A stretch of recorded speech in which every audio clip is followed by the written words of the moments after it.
Bonjour à tous et à toutes, vous allez bien j'espère. Alors dans cette présentation, je vais partager avec vous un contenu sur le marché de change. Donc si vous faites des études sur le marché, donc vous avez en principe traité les différents types de marchés, à savoir le marché de biens et services, le marché du travail, le marché des capitaux. Certainement, pour finaliser ce point-là, vous devez étudier aussi ce qu'on appelle le marché de change. Alors, dans cette vidéo, on va essayer de comprendre ce que c'est qu'un marché de change. On va aussi enchaîner avec les opérations économiques qui peuvent faire offrir ou bien demander une monnaie, donc sur le marché de change. On va parler aussi des régimes de change, à savoir le régime fixe et le régime de change flottant. Et enfin, on va essayer d'expliquer le fonctionnement de la loi, de l'offre et de la demande sur ce marché-là. Voilà, donc on va commencer avec une petite introduction. Et là, pour comprendre le marché de change, je vous propose un exemple. On suppose qu'il y a un importateur qui achète des marchandises de l'étranger. Donc il achète des marchandises, il a fait sa commande. Il reçoit la marchandise, donc la livraison. Et à un moment donné, il doit payer la valeur de la facture à son fournisseur. Et là, on va supposer que ce fournisseur-là, il se trouve dans la zone euro, c'est-à-dire dans l'Union européenne. Et on doit essayer de le payer en euros, dans sa propre monnaie, à savoir l'euro. On suppose que ce client-là, par exemple, il se trouve au Maroc, donc il ne dispose pas de l'euro, donc il a uniquement le dirham. Donc la monnaie nationale au Maroc, c'est le dirham. Donc qu'est-ce qu'il va faire?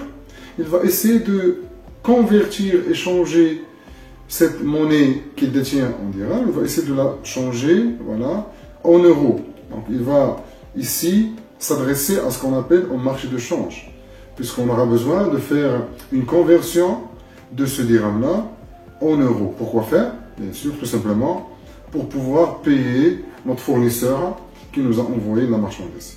Donc c'est là l'importance du marché de change. Donc c'est un marché qui permet d'assurer les confrontations entre les différentes monnaies, bien sûr. Donc là, on va se poser la question, comment on va convertir cette somme de dirham en euros? Bien sûr, il y a un prix. Donc, il y a ce qu'on appelle un taux de change. Donc, par exemple, 1 euro est égal à 11 dirhams. J'ai besoin de 11 dirhams pour obtenir un seul euro. Et donc, je vais essayer de convertir la valeur que je détiens en dirhams sur la base de ce prix-là, à savoir du taux de change. Donc, finalement, c'est ça donc, comme introduction. On va dire que le marché de change est un marché qui assure la confrontation entre l'offre et la demande des devises, donc des monnaies étrangères finalement. En contrepartie, on souligne bien d'un prix qu'on appelle comment? Tout simplement qu'on appelle taux de change, ou bien on peut parler aussi de cours de change. Maintenant, on va passer au deuxième point, à savoir les opérations économiques. Quelles sont les opérations économiques qui font offrir ou demander une monnaie, quelle que soit cette monnaie-là? Et là, on va prendre comme exemple le dirham. Donc, on va se poser la question, quelles sont les opérations économiques dans lesquelles le dirham est offert. Donc, les devises seront demandées. Donc, premièrement, on va reprendre le même exemple précédent, c'est-à-dire dans le cas de l'importation. Donc, quand on importe des marchandises du reste du monde, de l'extérieur, on est obligé de convertir notre monnaie nationale. Donc, on va offrir notre monnaie et demander cette monnaie étrangère, cette devise, parce qu'on devra payer les marchandises qui sont reçues. Ensuite, comme opération économique, on va parler aussi du tourisme à l'étranger. Donc, supposons par exemple qu'un Marocain qui veut passer son congé à l'extérieur, donc là aussi, il aura besoin de convertir une somme en dirham, de la convertir en euros par exemple, s'il veut passer des vacances par exemple au niveau de l'Union européenne. Très bien. Aussi, comme opération dans laquelle le dirham sera offert et bien sûr en contrepartie d'une demande de devises étrangères, c'est quand un Marocain qui veut investir à l'étranger, là aussi il aura besoin de convertir du dirham en euros, c'est-à-dire en devises étrangères, parce qu'il aura besoin de ces devises-là pour aller investir dans le reste du monde. Donc ici le RDM c'est le reste du monde, c'est-à-dire à l'extérieur. Voilà. Enfin, on va parler aussi du cas de la poursuite des études à l'extérieur, bien à l'étranger. Un étudiant marocain qui a eu son baccalauréat et qui veut poursuivre ses études à l'extérieur, là aussi il aura besoin de convertir, de changer une valeur en dirham, bien sûr de la changer, bien de la convertir en euros, parce qu'il a besoin de voyager et donc d'aller poursuivre ses études à l'extérieur. Donc au total, selon là les principales catégories dans lesquelles on a besoin d'offrir notre monnaie nationale et de demander, de chercher des devises étrangères pour bien sûr faire face aux différentes situations. Là, dans ces 4 types d'opérations, il y aura des sorties de devises. Donc pour notre pays, on va parler d'une diminution des réserves de change. Donc dans l'ensemble de ces opérations-là, toujours il y aura une conversion, on va offrir le dirham, on va demander ces devises pour aller, bien sûr, réaliser des paiements et des sorties de devises. Donc pour notre pays, les réserves de change, on peut dire aussi le stock de devises, risque de diminuer. Donc on peut dire aussi qu'il y aura une détérioration de ce stock de devises. Maintenant, on va passer vers les opérations économiques dans lesquelles il y aura l'inverse. C'est-à-dire dans lesquelles il y aura une offre de devises et une demande sur le dirham. Premièrement, comme vous voyez, donc le cas de l'exportation. On exporte des marchandises vers l'extérieur, vers d'autres pays. On reçoit un paiement, par exemple, en devises. Et là, on aura besoin de convertir ces devises-là qui sont reçues, bien sûr, en contrepartie des marchandises exportées là, parce qu'on ne peut pas les garder au niveau national. On doit les convertir dans la monnaie nationale. Donc, si on suppose qu'on a reçu un paiement en euros, donc on est obligé d'aller le convertir en monnaie nationale, c'est-à-dire en dirham. On va dire qu'il y aura une offre de l'euro et une demande de dirham. Ça, c'est d'un côté. Également, parmi les opérations dans lesquelles nous serons obligés d'offrir des devises étrangères et de demander la monnaie nationale, par exemple ici au Maroc, donc le cas du tourisme international, donc quand des touristes étrangers arrivent dans notre pays, donc il arrive avec une somme qui est en devise, et là bien sûr au niveau du pays, ils ne peuvent pas acheter et dépenser avec ces devises-là, donc ils vont offrir les euros et chercher le dirham. Donc on va dire que dans cette opération, il y aura aussi une offre des euros et une demande du dirham. Parmi aussi les opérations dans lesquelles les devises seront offertes et la monnaie nationale sera demandée, donc dans ce cas-là, le dirham, c'est lorsqu'un investisseur étranger qui arrive dans notre pays pour investir au Maroc. Certainement, il apporte avec lui une valeur en devise, et là, au Maroc, il sera obligé de la convertir en dirham. On va dire qu'il va s'adresser au marché de change, par exemple auprès des banques, il va changer cette valeur en euros, il va la changer en monnaie nationale, en dirham, pour pouvoir l'utiliser dans ce pays-là. Enfin, on va citer aussi l'exemple d'un étranger qui arrive pour travailler au Maroc. Là aussi, il apporte avec lui une valeur en devise, donc il doit la changer en dirham. Donc on va dire que sur le marché de change, il y aura une offre de l'euro et une demande sur le dirham, sur cette monnaie nationale. Et là, donc en général, les grandes catégories d'opérations économiques dans lesquelles on va demander la monnaie nationale et on va offrir des monnaies étrangères, c'est-à-dire des devises. Dans ce cas-là, bien sûr, le point commun de ces 4 types d'opérations économiques, c'est qu'elles permettent au pays de réaliser des entrées de devises. Donc là, pour le stock de devises du pays, il va augmenter, donc il va s'améliorer certainement parce qu'il y a de plus en plus d'entrées de devises. Donc comme vous voyez, on a essayé de distinguer entre les types d'opérations économiques dans lesquelles la monnaie nationale est offerte en contrepartie de la demande de monnaie étrangère, et là, des opérations économiques dans lesquelles la monnaie nationale est demandée en contrepartie de l'offre de monnaie étrangère, donc de devises. On passe maintenant vers les régimes de change. Là, vous devez savoir qu'il y a 2 types de régimes de change. Il y a ce qu'on appelle le régime de change fixe et le régime de change flottant. Généralement, pour le régime de change fixe, c'est un régime de change qui est adopté dans les pays en développement, les pays en voie de développement, hein, qui n'ont pas une économie assez développée, assez compétitive. Donc, qu'est-ce qu'ils font? Ils vont adopter un régime de change fixe pour veiller à la stabilité de leur monnaie nationale. Donc, c'est le cas au Maroc. Donc, jusqu'à présent, on a toujours ce régime de change fixe, même si on essaie de passer vers le régime de change flottant, mais jusqu'à présent, il y a toujours ce régime de change fixe. C'est un régime dans lequel il y a plus de contrôle de la part des autorités monétaires, donc de la part de l'État, sur la valeur du dirham, et donc sur le taux de change. Donc on peut dire aussi que la parité du dirham est déterminée par les autorités monétaires du pays. Donc c'est généralement la banque centrale de tel ou tel pays qui prend le contrôle et qui fixe la valeur de la monnaie nationale par rapport aux autres devises. Et donc là, généralement, il y a un taux de change central, initial, qui est fixé avec principalement les partenaires commerciaux avec lesquels on a des relations économiques. Donc on va se mettre d'accord avec eux sur un taux de change initial central. Donc par exemple au Maroc, le taux de change du dirham est fixé par rapport à deux devises, à savoir l'euro et le dollar. Et en même temps, on a laissé une fourchette, c'est-à-dire un intervalle de variation, de fluctuation de plus ou moins 5%. C'est-à-dire que autour de ce taux de change central initial, la valeur de la monnaie nationale, le taux de change, peut varier, mais il ne peut pas trop fluctuer. Donc au maximum, il peut baisser ou augmenter, mais dans un intervalle de 5%.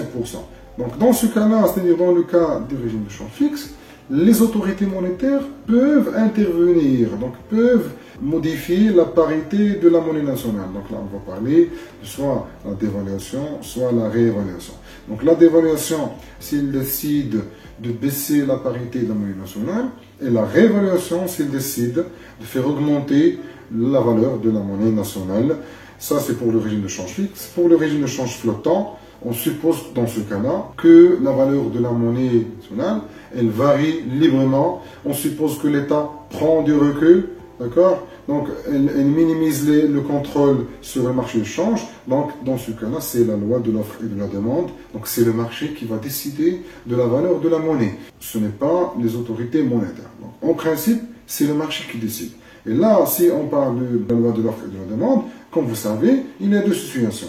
Soit sur le marché, il y aura une offre qui est supérieure à la demande. Donc si la monnaie nationale est plus offerte que demandée, dans ce cas-là, certainement, on va assister à une dépréciation, c'est-à-dire à une diminution de la valeur de cette monnaie, parce qu'elle est plus offerte que demandée.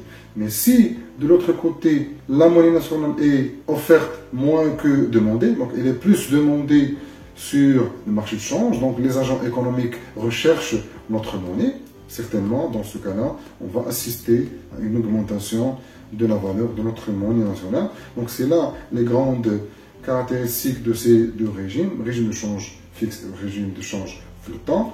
On arrive maintenant au dernier point, à savoir le fonctionnement de la loi de l'offre et de la demande sur le marché de change dans le cas du régime de change flottant. On va prendre le cas des exportations et des importations. Et on va supposer que, dans le premier cas, qu'on a exporté une grande valeur.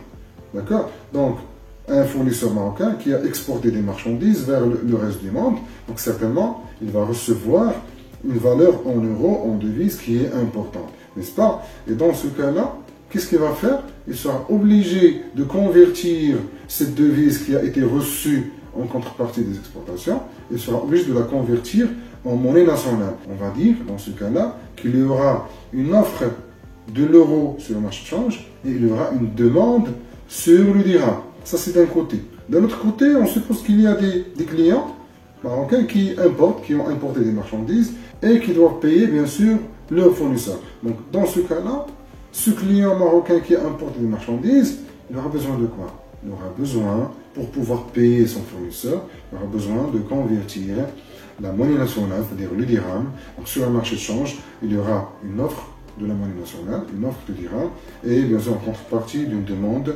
de devise, c'est-à-dire de monnaie étrangère, pour pouvoir payer bien sûr son fournisseur. Dans ce cas-là, il y aura une sortie de devise. Alors dans cette première situation, comme vous constatez, on a plus exporté que importé. Et on va essayer de voir ce qui s'est passé sur le dirham. Donc certainement, le dirham sera plus demandé que offert. Voilà, vous le voyez devant vous. Parce qu'on a exporté plus que importé. Donc certainement, la valeur du dirham qui a été demandée est supérieure à la valeur du dirham qui a été offerte. Donc, pour le dirham, dans cette première situation, on va dire que la demande sera supérieure à l'offre. Et si la demande est supérieure à l'offre, certainement, la valeur du dirham va augmenter. Donc, on va dire qu'il y aura une hausse du taux de change.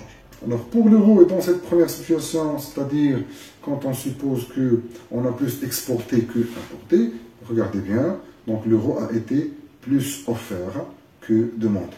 Donc, l'offre a été supérieure à la demande. Et si, pour une devise donnée, l'offre a été supérieure à la demande, si une devise a été plus offerte que demandée, certainement, on va assister à une diminution de la valeur de cette devise. On va parler d'une diminution du taux de change de cette monnaie. Donc, comme vous voyez dans cet exemple-là, c'est la loi de l'offre et de la demande qui décide de faire soit augmenter la valeur de la monnaie, soit de la faire baisser. Maintenant, dans la deuxième situation, on va supposer que, à l'inverse, on a moins exporté que importé. Donc, il y a des exportations qui sont plus faibles par rapport aux importations. Donc, quand on exporte des marchandises, on va recevoir un paiement, donc il y aura des entrées de devises. Donc, pour un Marocain, par exemple, ces devises qui sont reçues, il ne peut pas les utiliser. Donc, il aura besoin de les convertir en monnaie nationale. Donc, sur le marché de change, on aura besoin de convertir les devises en dirhams. Donc, l'euro, par exemple, en dirhams. Donc, dans cette opération-là, l'euro, c'est-à-dire cette devise-là est offerte, le dirham est demandé. De l'autre côté, il y a des importateurs, des agents importateurs, donc qui ont importé une grande quantité. Donc, si on importe une grande quantité, certainement, on doit payer en grande valeur. Donc, dans ce cas-là, avec les importations, on doit changer le dirham en devise. Donc, on va offrir une grande valeur de dirham et par là même demander une grande valeur de l'euro pour pouvoir payer ces importations qui sont importantes. Et là, par là même, il y aura une sortie de devise. Donc, regardez bien ce que ça va donner cette situation-là. Donc, les exportations sont inférieures par rapport aux importations. Donc, on va essayer de se concentrer sur chaque monnaie à part. Donc, à partir de ce schéma-là, on constate que le dirham a été plus offert que demandé. Pourquoi plus offert que demandé? Parce que, comme on vient de le voir, il y a plus d'importations que d'exportation. Et si l'offre est supérieure à la demande, comme vous savez, les prix diminuent. Donc, il y aura certainement une diminution de la valeur du dirham, donc une baisse du taux de change. Si on se focalise maintenant, on se concentre sur l'euro comme monnaie étrangère, et à partir de ce schéma-là même, donc on constate que l'euro a été plus demandé que offert. Donc, on a une demande qui dépasse l'offre. Et comme vous savez, quand la demande dépasse l'offre sur un marché, certainement, la valeur, bien le prix augmente. Donc, dans ce cas-là, on va dire qu'il y aura une augmentation de la valeur de l'euro, donc une hausse du taux de change. Et voilà, donc c'est ainsi comment fonctionne la loi de l'offre et de la demande sur le marché du change. Bien sûr, on rappelle que c'est dans le cas du régime de change flottant, parce que dans le cas du régime de change fixe, les autorités monétaires prennent le contrôle de la valeur de la monnaie nationale. À ce niveau-là, prend fin donc notre présentation. On se donne rendez-vous dans une prochaine présentation. Merci pour votre attention.